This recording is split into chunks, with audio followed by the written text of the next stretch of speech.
Erik ten Hag confirms that Manuel Ugarte will be in the squad for Saturday's game against Southampton, but Luke Shaw and Rasmus Hojlund have suffered more setbacks in their return from injury. These are some of the stories we will be discussing on this evening's show. But before we get into that, please do me one small favour. Smash a like on today's video. Let's try and see 500 likes on this episode. And if this is your first time watching, please also subscribe to the channel. I'm live every day at 8:30 and 6 p.m. UK time. Right. Let's get straight on into it then. So obviously Erik ten Hag has done his press conference. It came out about half an hour ago ahead of the game against Southampton on Saturday. So I want to go through some of the things that Erik ten Hag has said. And let's start with the positive, shall we? Because the positive is on Manuel Ugarte. Erik ten Hag has confirmed that Ugarte is back from international duty. Obviously, he was playing, I think, in Venezuela, obviously for the Uruguayan national team. Apparently, he arrived back at Carrington today. And he has confirmed that Manuel Ugarte is available for the match on Saturday. He says that you saw Ugarte play, i.e. he's ready. That's what he's kind of saying. I always kind of struggle to read out Erik ten Hag's quotes because, obviously because English isn't his first language, it kind of sometimes comes across a little bit confusing to repeat. But he says, Ugarte, ? You saw that he played with Uruguay. He came back this afternoon. He's the only player who came back today. The others came back yesterday. He's available for the match. So, yeah, that's the general situation with Manuel Ugarte. Obviously, he played 90 minutes for Uruguay on Tuesday, I believe it was. He played about 70 minutes for Uruguay. I think it was on the weekend. He's back in Manchester.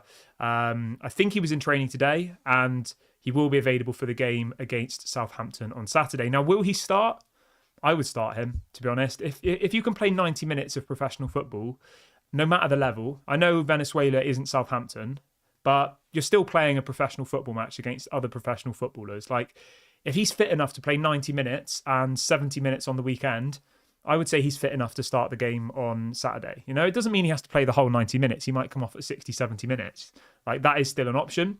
Obviously, we need to beat Southampton. There's no if, buts or maybes. We have to go and beat Southampton.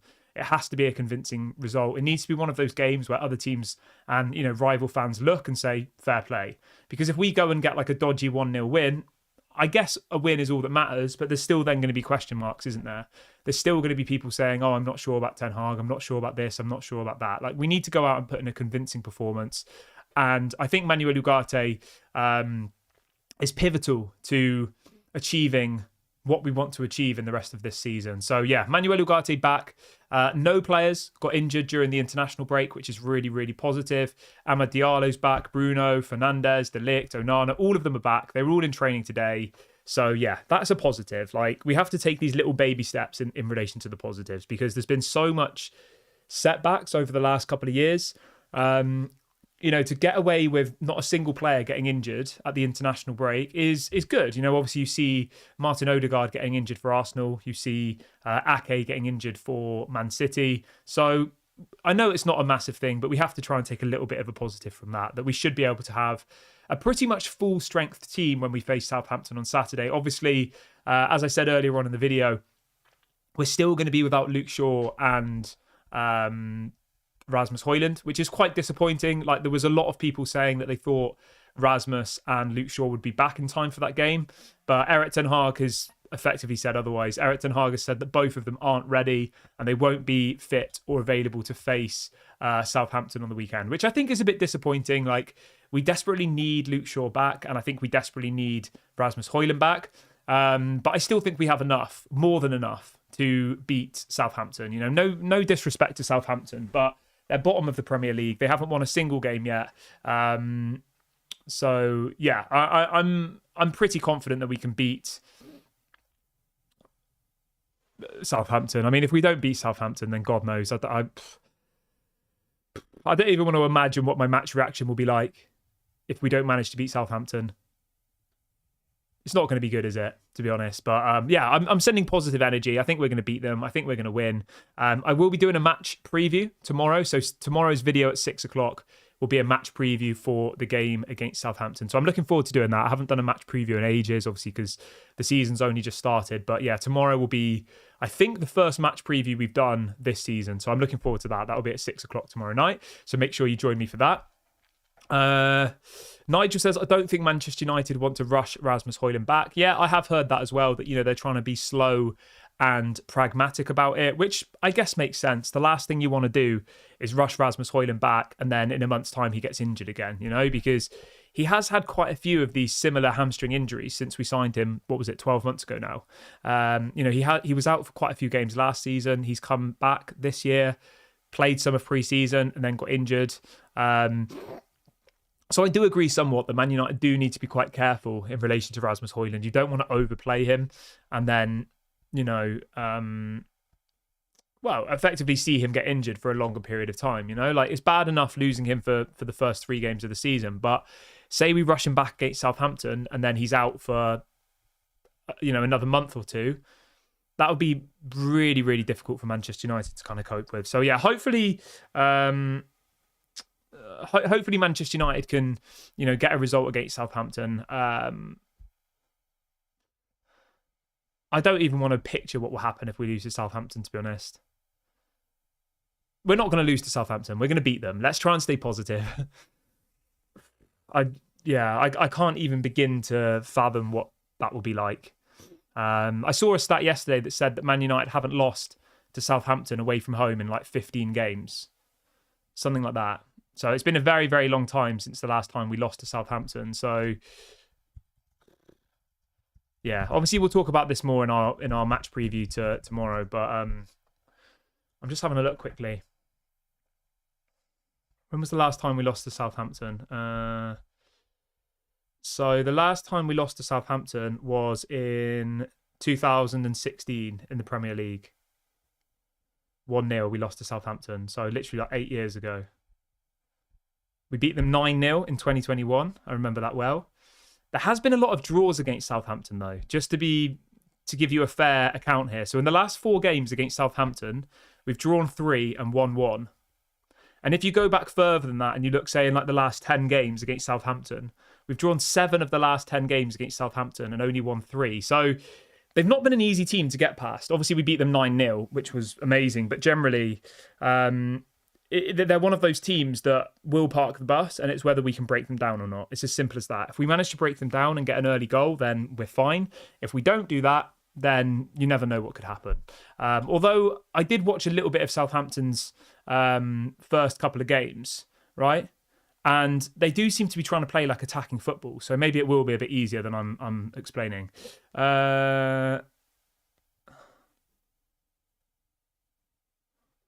Romana says, you also said that every team in the Premier League looks at us thinking they can beat us. I would agree, they can, but it all depends on tactics, doesn't it? And the point I'm making here is it all depends on how Southampton set up. If Southampton set up thinking that they can, attack us and beat us, I think we'll beat them comfortably. If they sit back and try and get a goal on the counter-attack, I reckon we might be in trouble because we still seem to struggle to break teams down. We're very much a side that on the counter, can get goals and stuff. It's just whether if they sit back and put all of their players behind the ball and maybe try and just get a dodgy goal, we'll wait and see. Roger says we should play Maguire instead of De Ligt. Wow. Let's do a poll on that. It's a good point. Who should start at centre-back? So we would do Martinez, Maguire, Martinez, De Ligt. It's an interesting point there.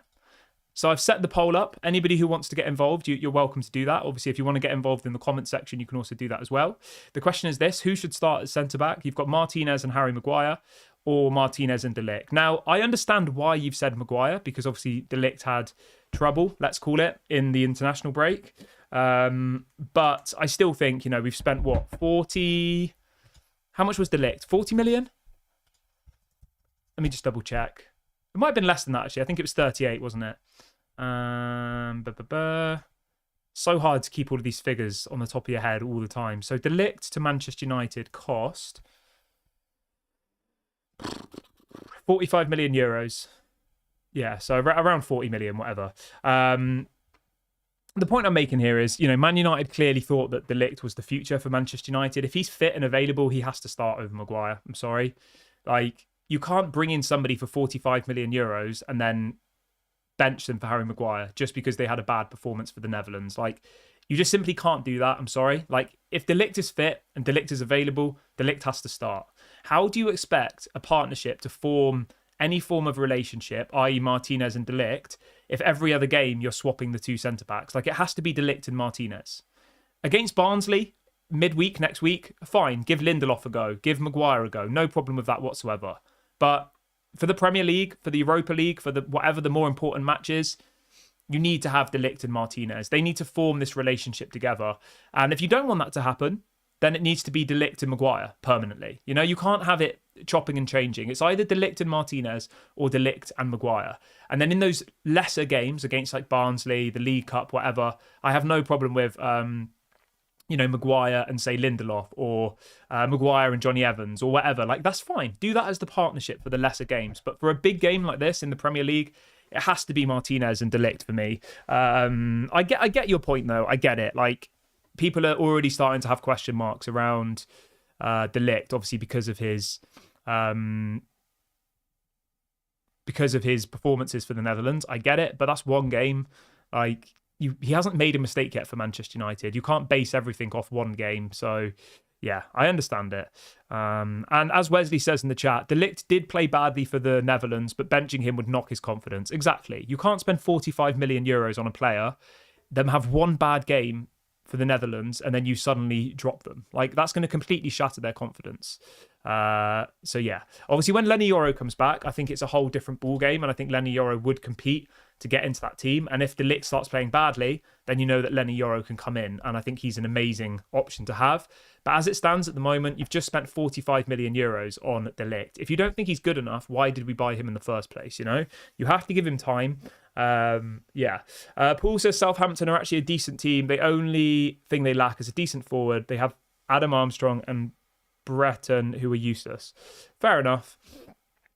Yeah, as I've said before, like no game in the Premier League is easy. Every game is difficult. You know, it's never a walk in the park. That's why it's called the Premier League. That's why it's the most watched league in the world. It's because the games are difficult, and that's why it's entertaining. So, you know, Man United with the players they've got should go and beat Southampton. But as I said before, in the last 4 games against Southampton, we've only won 1. We drew 3. So, you know, it's not like we beat Southampton 9-0 every time we play them. Like, it's always a little bit of a difficult match. And they do seem to be, ever since we beat them 9-0, they seem to be a team that we struggle against because they do play a bit more pragmatic. Although, as I said, from what I've seen of the new manager at Southampton, he is quite attacking. So it might mean that, you know, we get lots and lots of opportunities. So we'll wait and see how that one goes. But let's see what else people are saying in the chat this evening. Lumen says, how do you think Maguire would react to being on the bench? I don't think Maguire cares, to be honest. Maguire's living the dream. He's earning £200,000 a week playing for Manchester United when he's probably the level of Everton or someone towards the bottom of the Premier League. I think Maguire's happy. He said before he's happy to be a squad player. Obviously, he wants to start, but I don't think Maguire's going to be upset. Roger says, do you think we'll get top 4? No, I don't think we'll get top 4. I said that in the summer, though. Like, I'm not going to change my opinion now. In the summer, just after we signed Lenny Yoro and Xerxes and Ugarte and De Ligt, I still said I reckon we'll finish somewhere between 6th and 8th because I just think we're so far behind still that bringing in Lenny Yoro, who probably isn't even going to start, Joshua Xerxes, who's not going to start over Hojlund, De Ligt obviously is a starting player. Mazraoui probably won't start when Luke Shaw's back, so it'll be Luke Shaw at left back and Mazraoui at right back. And Ugarte, like, we've only really signed 1 or 2 starting players. The rest of them are squad players. It's not like we've got in 5 world-class players. It's all just squad depth at the moment. And I don't think that we've got enough at the moment to bridge the gap between us and the Man Cities and the Liverpools and the Arsenals and even the Chelseas. I mean, Chelsea have got an unbelievable squad. And when Chelsea start playing, I think they're going to be an absolute force to be reckoned with. So, I mean, even like Tottenham and Newcastle, like everybody's got Aston Villa. They've all got unbelievable squads. So, in short, do I think we'll get top 4? No. Did I think we'll get top 4 in the summer? No. I think realistically, somewhere between 6th and 8th is realistic. Would I be happy with that?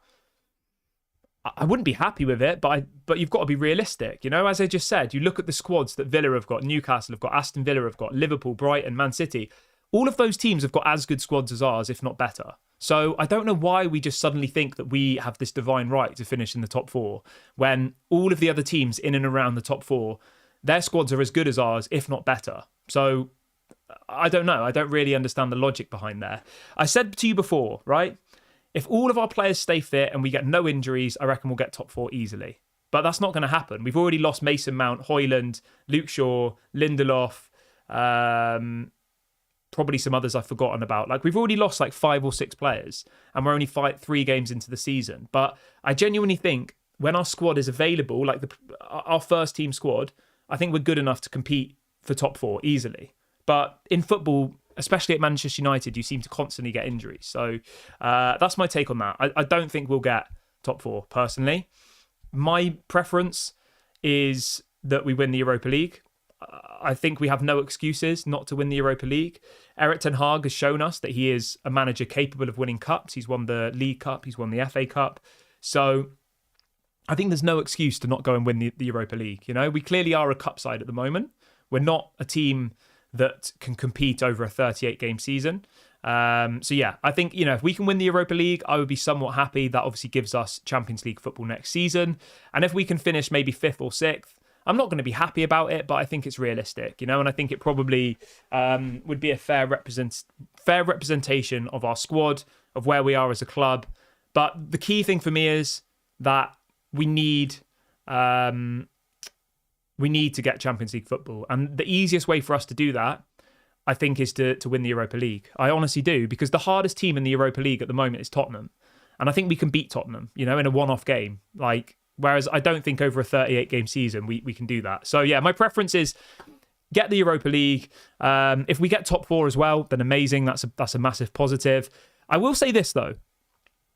I think if Manchester United and Erik ten Hag were to play pragmatic, park the bus football, I think we could get top 4 easily. Because on the counter-attack, we're dangerous. You know, you've got Rashford, you've got Garnacho, you've got Ahmad, Hojlund. You've got all of these attacking players with pace who are absolutely lethal in a counter-attacking style team. Now, Ineos don't want Manchester United to play like that. Erik ten Hag doesn't want Manchester United to play like that. And the Manchester United fan base don't want Manchester United to play like that. So the point I'm making here is Erik ten Hag could, I think, get top 4 comfortably by just playing park the bus football. But that's not what he's been told to do by Ineos. They want to see, this possession-based, dominating football. And if you look back to our first season under Erik ten Hag, right, I always give this as an example. The first 2 games of the season against Brighton and Brentford in Erik ten Hag's first season, we tried to play possession-based football, passing out from the back, right? It didn't work. We lost 4-0 to Brentford and we lost to Brighton on the first game of the season, okay? So then Erik ten Hag realised he had to change something. So on the 3rd game against Liverpool, in the first year of Erik ten Hag, he changed to a counter-attacking style team. And we stayed like that for the whole of the first season, and we got 3rd place and we won the League Cup. So it shows you, doesn't it? You know? But yeah, I would much rather us actually play decent football and build than just play like, we're scared, we need to get top 4, let's park the bus, let's hope for moments of magic. Like, I don't think that's very progressive, and I don't think that's what Ineos or the United fan base want. So, yeah.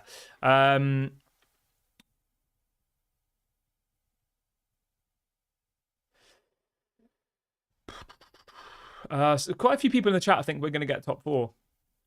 I just don't see it personally, but obviously you're entitled to your opinion. That's the whole point of, that's the whole point of these channels. But I'm going to wrap the video up here. I will be back tomorrow at 8:30. Please make sure to drop a like before you go. Subscribe to the channel if you're new. This has been Daily Red Devil. Have a lovely evening, everyone, and I'll speak to you all later. Bye for now.